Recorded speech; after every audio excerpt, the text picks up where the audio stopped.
real estate business is a cyclical business, and a rising tide lifts all ships. And in the late 80s and the early 90s, all ships that were at sea, whether they were ships of modest construction or ocean liners, sank amidst the typhoon.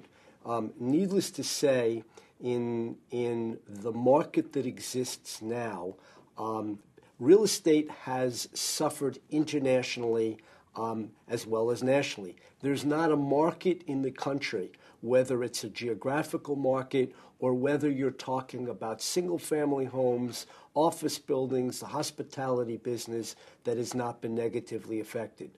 Needless to say, whatever projects I had that were in the market, in development, and I really only had two, one of which was negatively effective, and that was the Cosmopolitan in Las Vegas.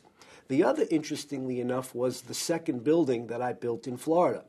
That building, contrary to every other building in Florida, in the first quarter of 2008, I closed every single unit we had in contract except four, which was contrary to the market for the entire rest of South Florida.